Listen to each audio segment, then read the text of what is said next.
guys, welcome back to my channel. My name is Stephanie and today I'm just going to give you a little summer life update.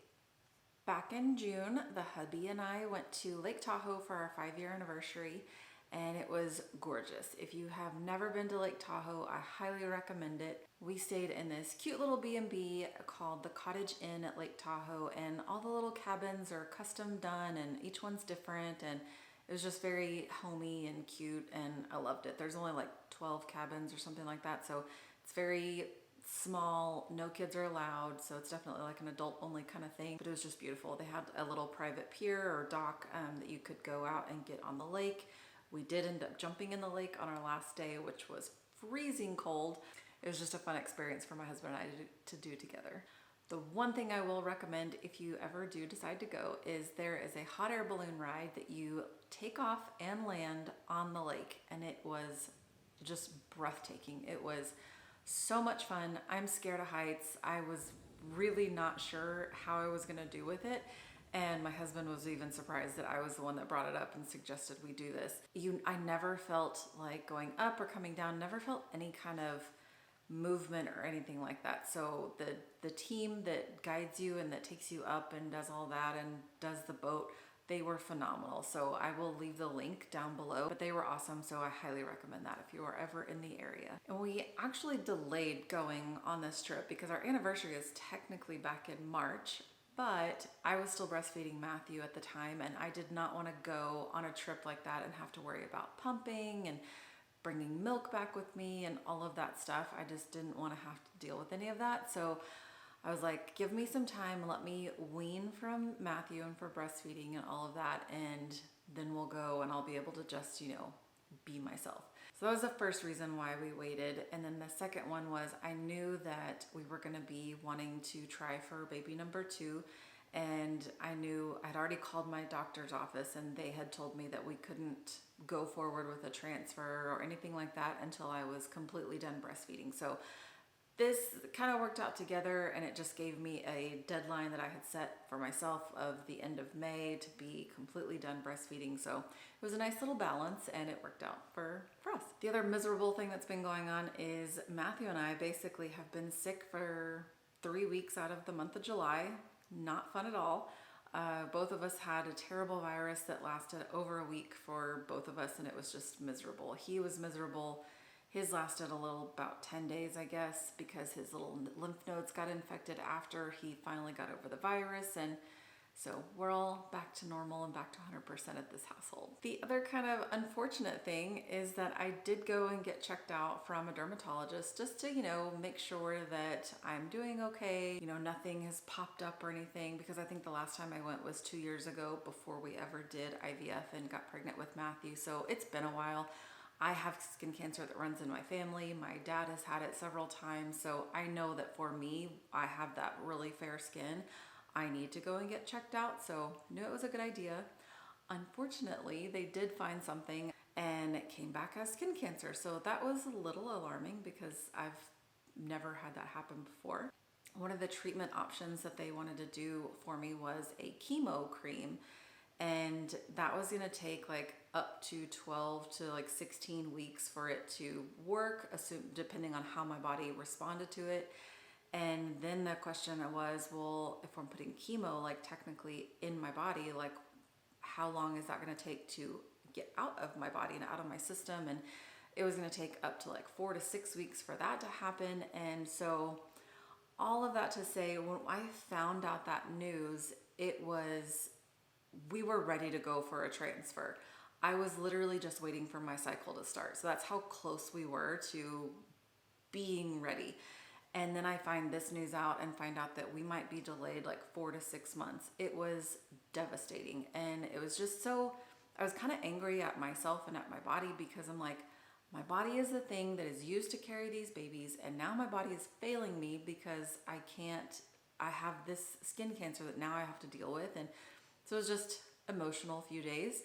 But going back, thinking about it a little bit, praying about it, and my husband and I talking, I did not want to go down the route of doing the chemo treatment, because assuming we waited the 6 months and everything was fine with me in terms of the cancer, if something had happened and we went forward with a transfer and then lost the baby for whatever reason, I don't know that I would have been okay and would have probably never been able to forgive myself that I did it in some way.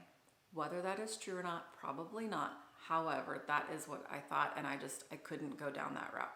So talking to my doctor, we picked a different option. We did a burning and scraping method, and so I am just on the back end of healing from that now. So hopefully all is good from that, but definitely something to think about. Go and get checked out from the dermatologist. A quick little tip that she told me is, if it's pink, stop and think. And it was cute, and so it stuck with me. So there's your little tip on if you have any little pink marks or little spots on your skin, just maybe go and get them checked out. All of that to say that we are leading up to where we are right now, which is right in the middle of a transfer cycle for baby number 2. And I'm so excited. I've been on estrogen for about 10 days now, which is just the first step in a frozen embryo transfer cycle. This process is way easier than if you are starting out on the first half of IVF, where you're doing all the stems and getting the embryos or the eggs prepared and all that. So transferring is way easier. The only real symptom, if you will, that I could tell is the first 5 days after getting on estrogen, I just noticed that I was a lot more emotional. So one night my husband and I were in the kitchen cooking. My mom was here and she was watching Matthew for us, and we were just talking, and he had told me kind of a sad story about from the beginning of his military days, and I just immediately started crying, and I was like, oh babe, that breaks my heart. That's making me so sad. And while this story was sad, would it have normally made me cry quite as quick or something? I don't know. So I just said that I just felt a little more emotional those first 5 days. And the only thing different that my doctor did this cycle is when we transferred 2 years ago with Matthew, we started on estrogen 2 times a day. And then I had to get up to 3 times a day because my lining wasn't quite where they wanted it to be on our check. And so this time we started me at estrogen 3 times a day right from the get-go. So that was the only difference in protocol. Now remember, every doctor is going to be different in terms of what their protocol is medicine-wise and hormone, or where they want your hormones to be and all that. So definitely just check with your doctor. I am always just telling you my experience, and I am not a doctor in any way or form. So yesterday, I did actually try and film this yesterday and realized that the audio on my camera was not good in the car. So I apologize. I'm having to do this the next day. But I did go yesterday and get everything checked out. We were doing a checkup to see how my lining was, what my blood work was in terms of progesterone, and if my body was ready for a transfer. So luckily enough, yesterday checked out great. My lining was at 7.5. My doctor just wants it to be at 7, so 7.5 is great. And that gives me the green light to proceed on with our transfer. No news was good news in terms of my blood work. They said if I heard from them, then something was a little off with my blood work, and I never heard anything, so we proceeded as normal. So that meant last night we started our progesterone shots for transfer next week. But I just wanted to add this in because I've just noticed this a lot over the last couple days as we get really close and trying to, waiting for the news of yesterday's doctor's appointment. As excited and hopeful and just joy-filled that I have been and just happy, I've also noticed that the little scary thoughts have been starting to creep in. Just noticing those fears and the what ifs, and what if this doesn't happen, or what if something happens to the embryo during the thaw process? Just the doubts that it would work, or why, we've already been blessed with one baby, why would we be blessed with another one? And just all of those little negative thoughts that come in to just steal the joy and the hope that you have in your heart. And I just want to say, I am not the only one that goes through that. I know that those worries are with every single person that's going through this journey. Even if you're not going through IVF, trying to conceive in general is just scary, and there's so many unknowns. And so I just wanted to say that, just give you this reminder that if you start feeling those negative thoughts, those are the enemy, because he comes to steal, kill, and destroy. And that is just something that I've been reminding myself of every single day. I have been trying to lean into my quiet time with the Lord so much more, just to calm my heart, calm my spirit. I know that he is my rock, he is my strength, and he is going to be right beside us this whole journey.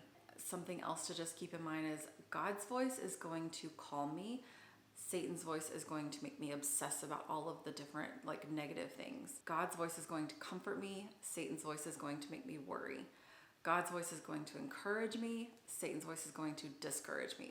So just remembering those things as we start this process and start all of the emotions that come with it. Just to also remember that God is a God of love and life and hope. And if the voices or the thoughts that I am hearing are not reflective of that, then they are not coming from my Lord and Savior. All that to say, I hope you found some encouragement in that. If you are going on your own trying to conceive journey or IVF journey, know that I am praying for you. I am a sister with you and just always in my thoughts and prayers. And I just encourage you to lean into your faith 100%.